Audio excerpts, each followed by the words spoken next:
So as I said in the introduction, this is a little bit like 777-200 LR, so it's obviously a smaller version. If we look outside, obviously, freighter doesn't really have any windows. If we look around, you can see there on the side there's no windows at all. There's just a few tiny windows. I'm not really sure if they are recreated. Just a couple on. Can't remember actually if it's on each side or only on one side, to be able to see the wings, for example, to see if there's any ice. Actually, I think one is maybe simulated here. A little black dot there, supposed to represent a window, so you can see a little bit outside. But otherwise, yeah, as you can see, there's no windows, obviously. But it's exactly the same dimensions as a 200 LR, with different weight limits, though. A little bit more adapted to the freighter work, because the maximum landing weight on a 200 LR is about 223, and this one is about 260. So allows you to obviously carry more weight. Only really differences on the overhead panel. This section here is exactly the same. Here is the same as well. The next panel is when it starts becoming a little bit different, because you've got the main. You've got two cargo decks, the main deck and then the lower forward and aft section split in two, but basically the main and the lower. So then there's cargo fire for each sections of the cargo decks there. So that's a little bit different, because you've got an extra one here. Fuel panel is the same, all that is the same. And then the air conditioning is obviously a little bit different as well, because you can control the lower cargo temp here, but you also can control the main deck cargo at the front of it and at the back, which you obviously don't have on the main one. You've got that switch as well for the main deck flow, airflow, so you can have it on normal if you're just carrying like whatever. But if you need extra ventilation, if you're carrying animals or things like that, then you can set it to high.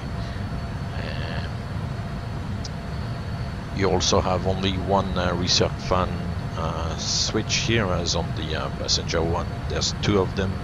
The equipped cooling is there as well. So a few differences there. There's also a couple of items on the checklist. Let me bring the checklist. If you look in particular at the before start checklist, for example, you don't have the, I think the door, the flight deck door there is missing, I think. It depends maybe on the airline and the checklist, but there's a few items which are different on the freighter as well.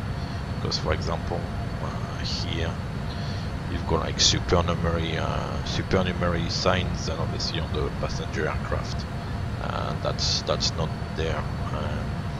Can't remember on the simulation here what it says on the passenger aircraft, but I know that in my company we've got flight deck door that we checked in the before start, and obviously because the freighter doesn't have a door.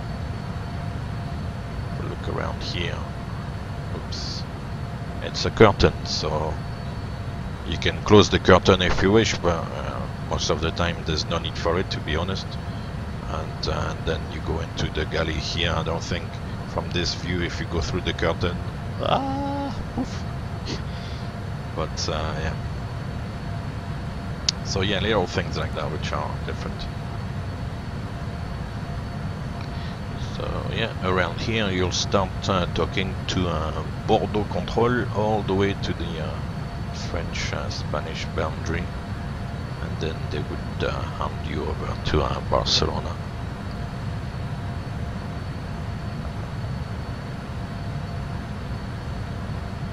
This is working actually, the shoulder heater,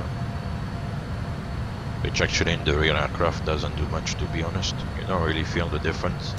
There's not like a car where you can, when you're driving your car, and you can kind of set the heating like facing your feet or kind of your head or a little bit everything. And as soon as you turn on the radiator, the heating in the car, you kind of feel the hot air coming at you here. These ones, even when you put it like the, let me zoom in a little bit.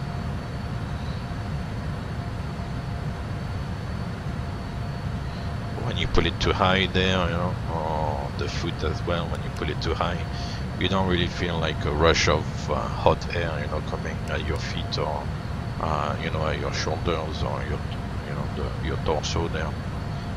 Doesn't really make much difference, to be honest.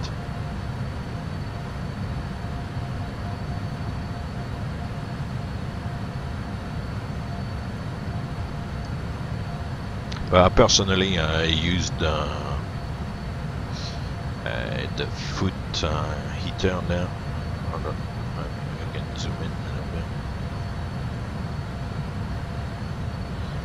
Yeah, I used the foot heater there switch, since it doesn't really provide any heat, as a reminder of the status of the cabin. So when the cabin is ready for takeoff, I put it too high because we're gonna go high, and when the cabin is ready for landing, I'll put it too low because obviously we're gonna go low. So it's a reminder of the readiness status of the cabin. So it's a good thing.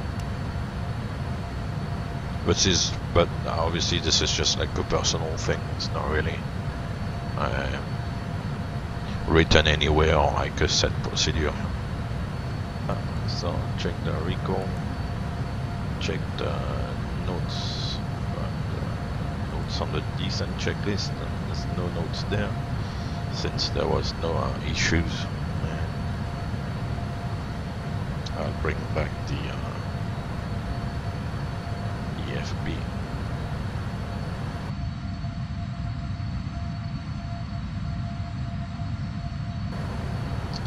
And then we're gonna look at the arrival.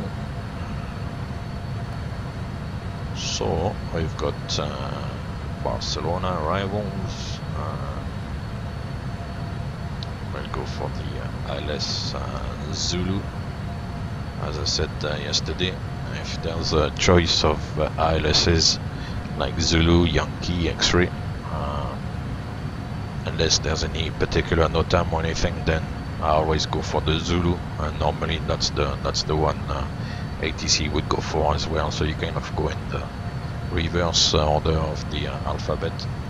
So the ILS Zulu 25 right is the Albert 1 Whiskey. And then I believe we're transitioning via Gaia. If we look at this here, select the star, 25 right. That's the Albert 1 Whiskey. Choose this one. So the transition here is more on the approach section than the arrival, whereas on the FMC the transition is in the arrival section. And then if we go to approach, I will select the approach, 25 right, ILS Zulu. It's via Gaia, which is the usual one, the normal one. There's a RNAV with some sort of a trombone, but I don't think we're doing that one. And activate.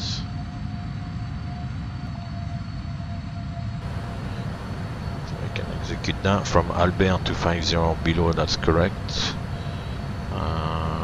Then we've got Gaia 30, and it's this waypoint here, Gaia 30. Oh, that's correct, it's in there. And then at 10 DME to Gaia, which is here, for some reason it's not showing. 10 miles before, it's 250 knots, which is showing in the FMC as well. And then to Gaia, 7,000 feet or above, the transition is 6,000 feet, so that's actually, let me change that.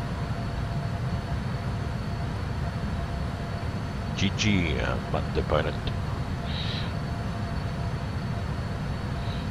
Forecast 070 there. So if we go back to the legs page, Gaia is 70 above, and then as we transition from Gaia,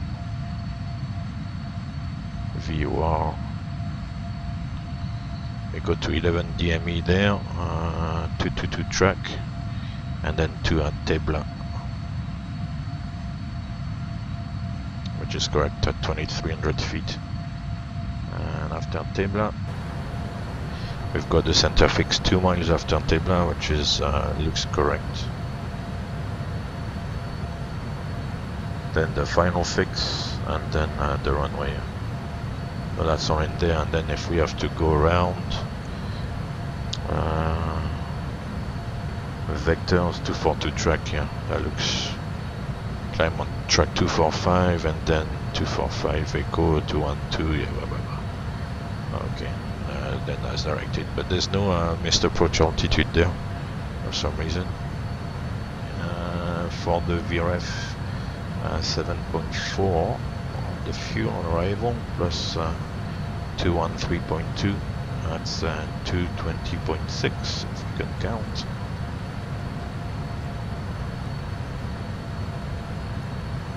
And we go flap 30. And we go for the brakes 3, I guess, like always here. We're pretty much set up, really.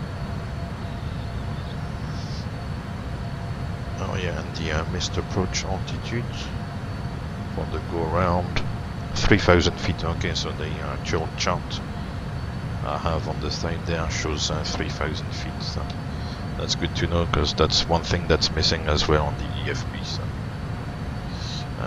So 3,000 feet, we can actually enter it in the FMC at the end of the missed approach altitude there.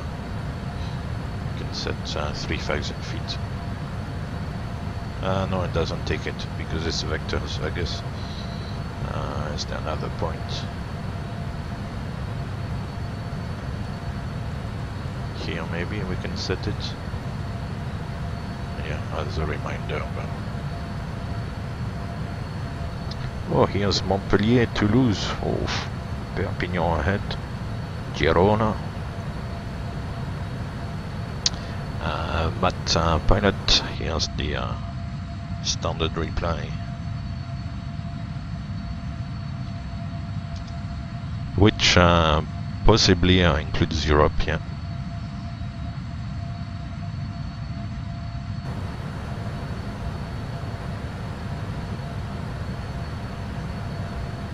It's cloudy down there as well, huh?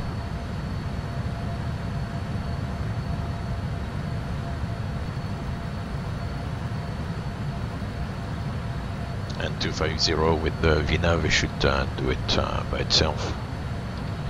Seatbelt sign on. Seatbelt signs coming on.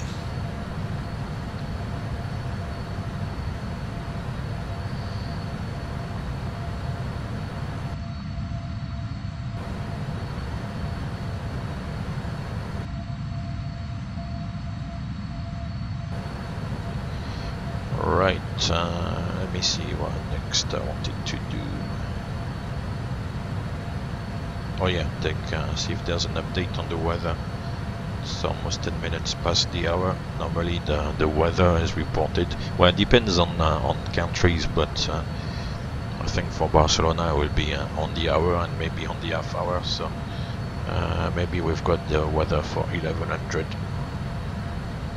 Oh, let's see the active sky again. Barcelona. Yeah, weather at 1100. So 300 at 18, it's varying from 230 degrees to 330 degrees, Cavoque 16 degrees at 1015. Okay, so this is actually the worst, because in the sim when the wind is varying, the wind variations are quite difficult to manage, so it's gonna be interesting.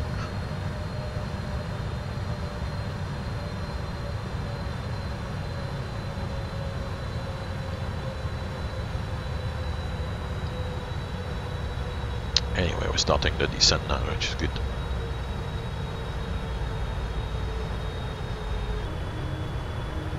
Oh, we're gonna fly on top of Perpignan. But Perpignan is in cloud as well. It's quite cloudy.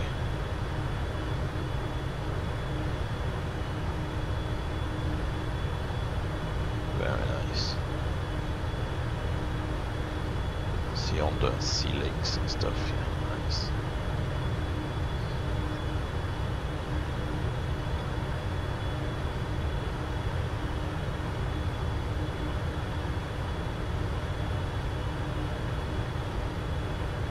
I'm really happy I found this flight, because this is a good flight. It's one of the rare flights on the 777 you can find within Europe, so I'm really chuffed I found this flight. It's really good.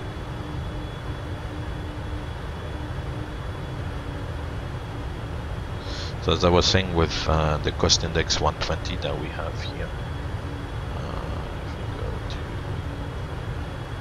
the Perfinite page, we got cost index 120. So as I was saying earlier on, when you've got a rather high cost index, then the decon speed in the descent is 314. So that's quite accurate in the way the real thing behaves.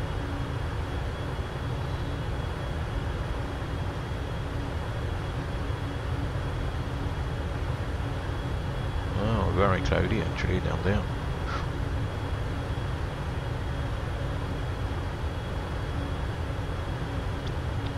And we are getting a little bit high there, but not too bad, just a few feet.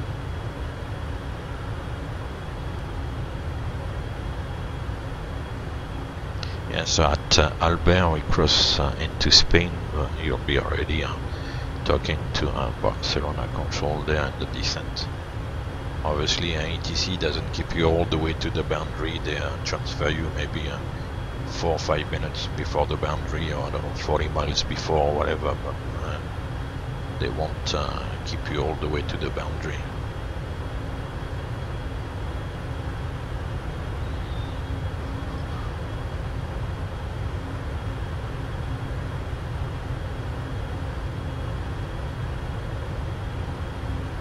Cool. That's a good question, Iceman. For example, here in the progress page, prog there, this button here, you get the ETA to the next waypoint with the estimated fuel there, and the destination here also, LEBL, 68 miles to go, getting there at 11:32 with 7.4 tons of fuel. We can look as well at the legs page and go to route data, and then for each waypoint you got the fuel as well, and the ETA as well on this side, actually, and all the way to the runway, and on the now it's not there anymore, but when you're in the cruise, on the cruise page, you go also the ETA for destination along with the fuel.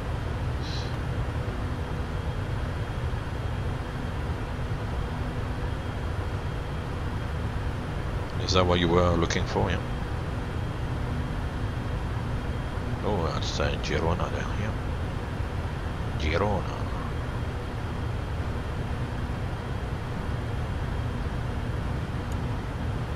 Yes, Girona.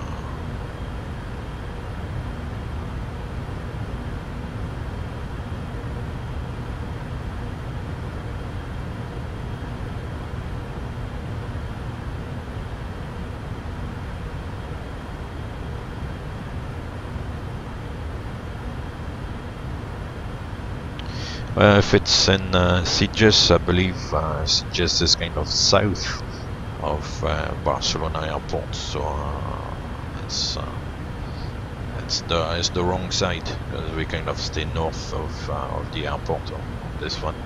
If it was runway 07 left, then definitely fly close to Sitges.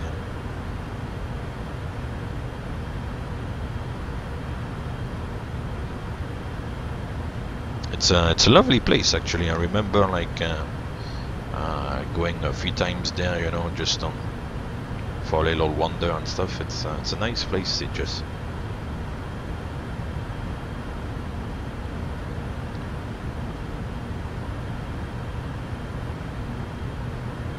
Yeah, it's runway 25 right today, so kind of coming from the northeast.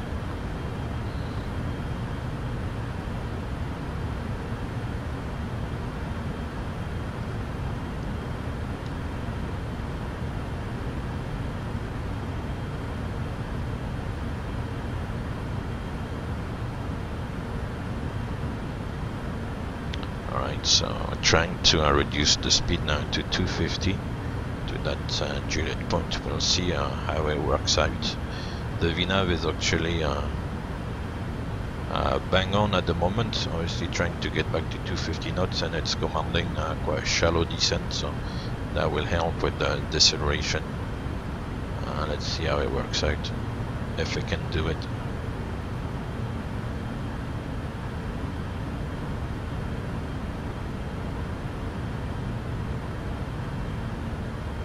Yeah, that's Girona down here.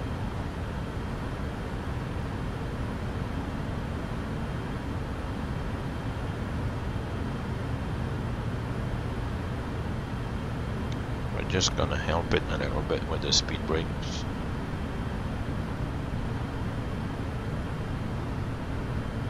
But it's not doing a bad job actually.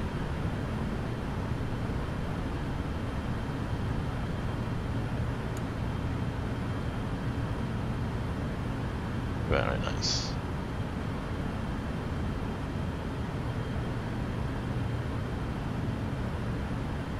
So 250 knots, 10 miles before Caia VOR, and then we'll turn right to basically pick up the localizer.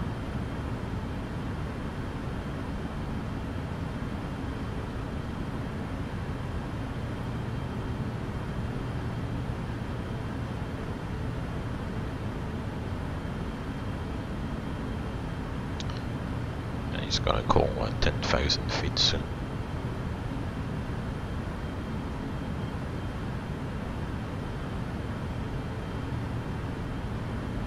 So it's reported as Cav OK, but obviously we have a few clouds around at higher level. Cav OK doesn't necessarily mean that it's blue skies, it's just that there's no weather below 5,000 feet basically, but it can be totally overcast at 6,000 feet and it still be Cav OK. Flight level 100.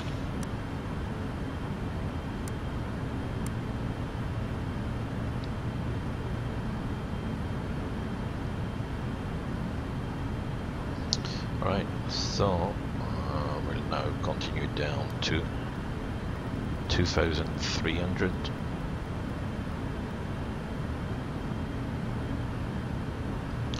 Transition level, altimeters reset 1015.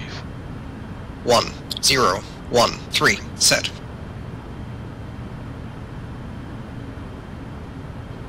Was 1015.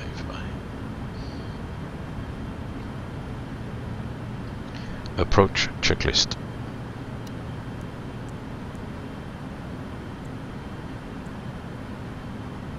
Approach checklist. Altimeters. 1015 set. 1015. Approach checklist complete.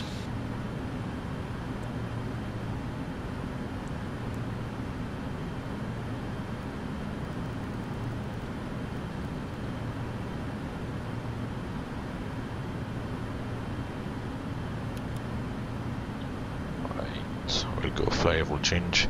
Yeah, I usually don't bother, and we don't really bother changing the RNP and the descent. I mean, you can do it; it's not gonna hurt, but we don't really change it, to be honest. Yeah, 400 is all right.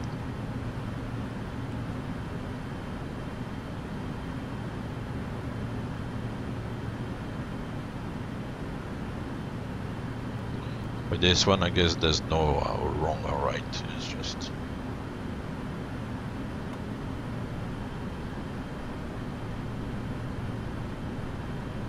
looking good so far.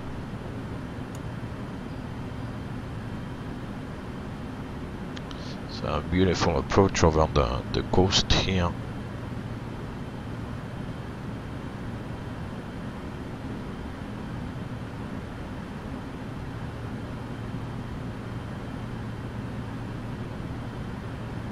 And we've got the ident, which is Bravo Charlie Alpha. So good.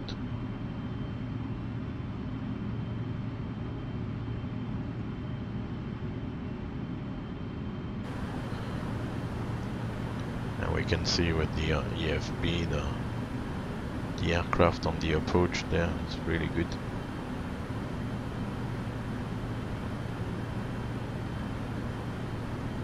Nice.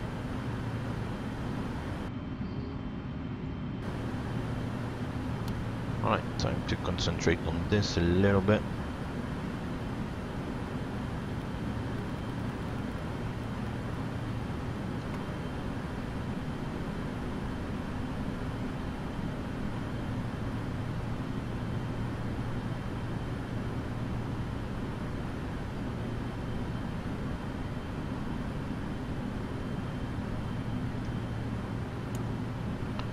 Flaps 1.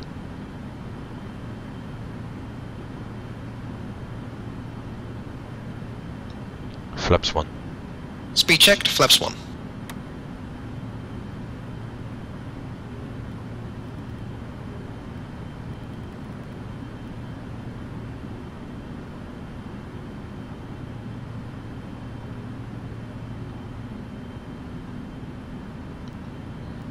So on this heading, clear on ILS 25 right, so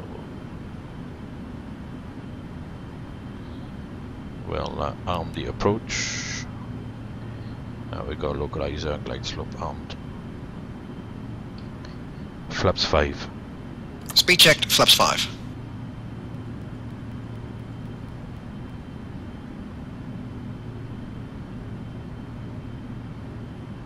So for the moment we are bang on the glide slope here, and we've got that white glide slope as well on the PFD.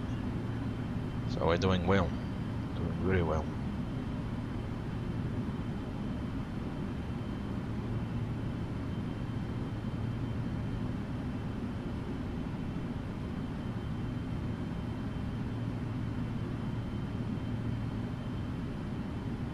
And that's the city here in Barcelona, and the airport is here.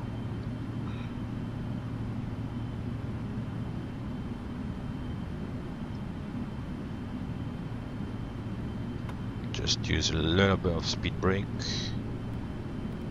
come back a little bit more on the speed.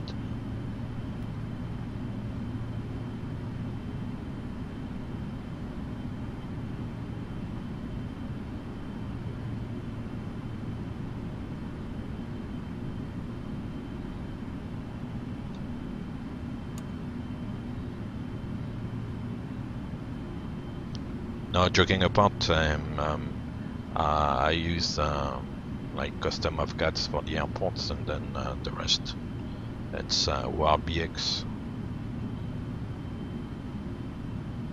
Yeah, that's Mondrian, you know, the hill where the Olympic Stadium is. And that was a nice CDA speed localizer glide slope. 11 miles. Flaps 15. Speed checked, flaps 15. 1,000 feet to level off. Glide slope capture. Check. Best approach altitude set. Check.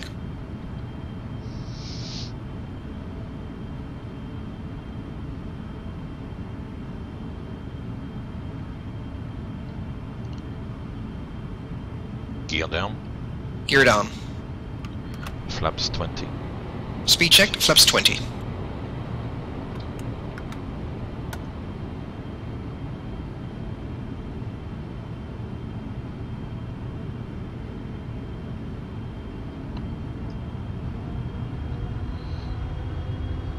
Yeah, here's the that tower actually is there as well in real. 2,500. Mondrian, yeah, with the Olympic Stadium. The new camp is somewhere at the end of the diagonal avenue.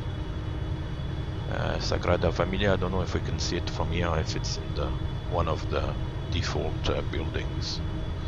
Anyway, still have to do the landing here. Flaps 30. Speed checked, flaps 30.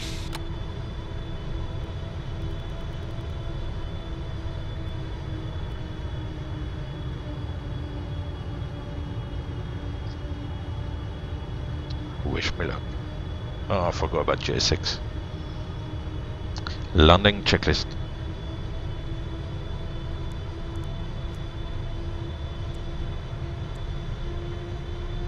Landing checklist. Landing checklist complete.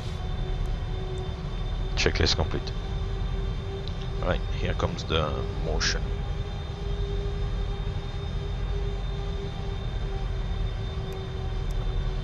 Flight director.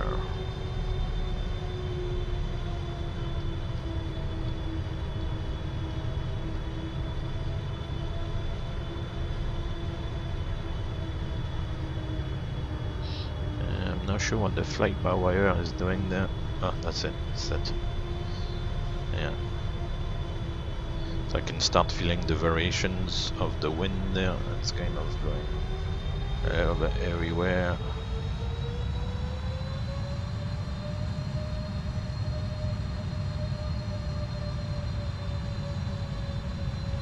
Approach stable. I'm glad. 1,000. There was wind variation there. Where's approach altitude set?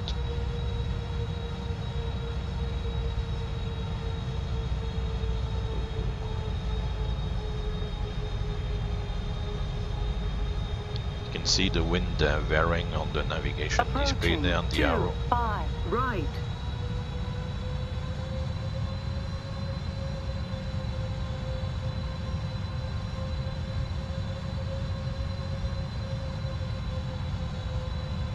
Oop. Using a little bit of speed there. 500. It's ballooning. Don't balloon, don't balloon. Keep going down.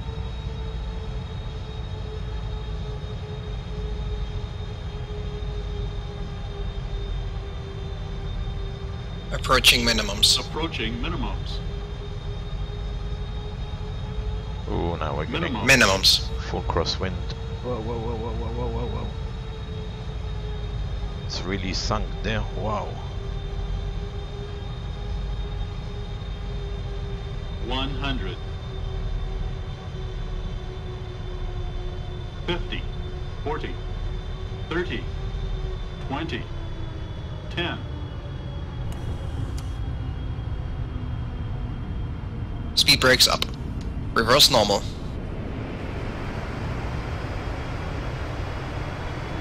Here we are. 60 knots. Manual braking. Manual braking. Check. Here we are.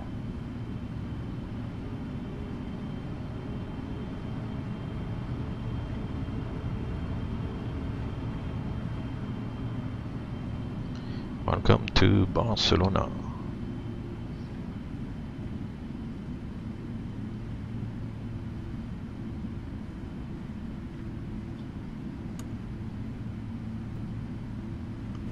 Okay to clean up.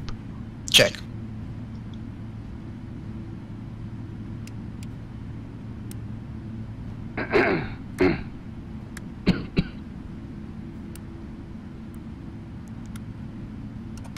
Yeah, it's a little bit windy, and as I said, with the wind variations, the frames are not perfect like always. I mean, it's a little bit difficult. So if you know, if you guys sometimes find it difficult, well, I find it difficult as well. You know, it's easier in the real thing than in this. So don't beat yourself down if you can't land this thing here. Right, we'll go along Tango.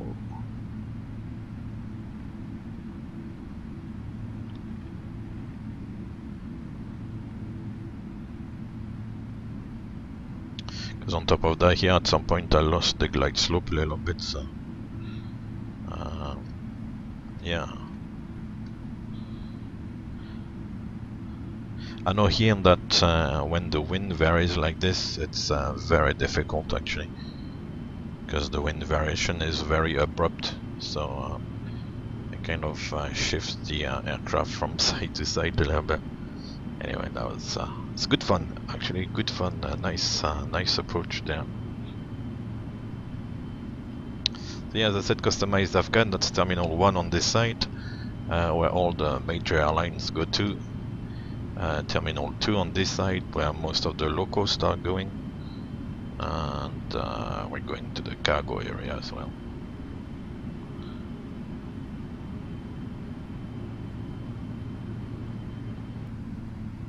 (137), here we are. Request follow me? Not really.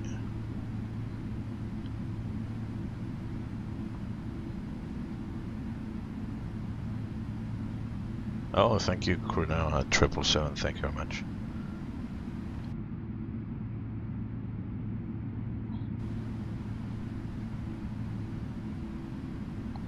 Right, I will turn right here on Juliet.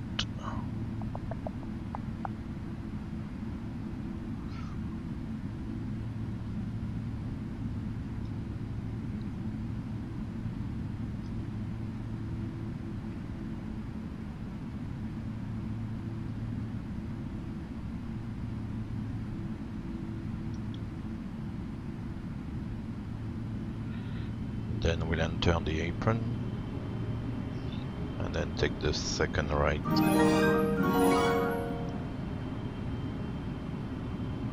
Hey, thank you very much. Thank you again, thank you.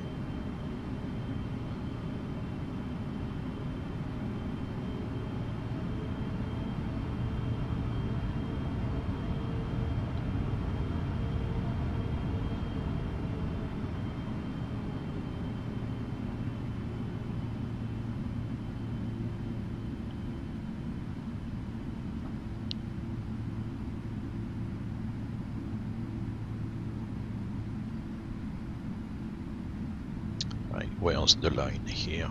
Oops, I lost the foam on my microphone. Oh, here's the line.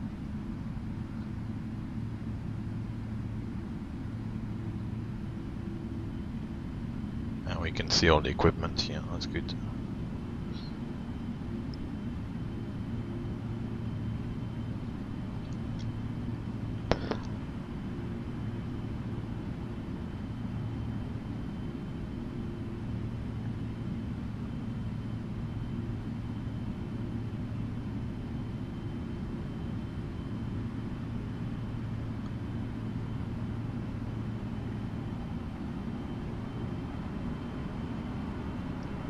So I think there's gonna be a martial area.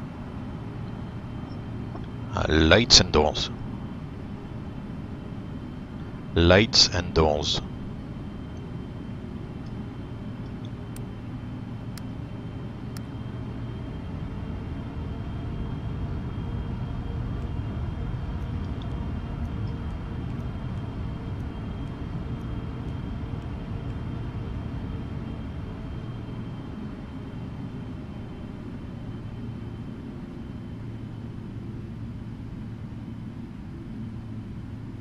Wants me to turn right. Yeah. Now left.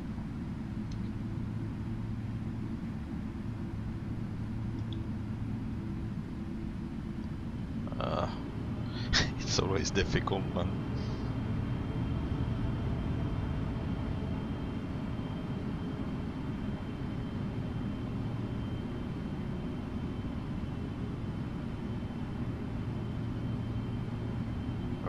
Why is he waving so fast?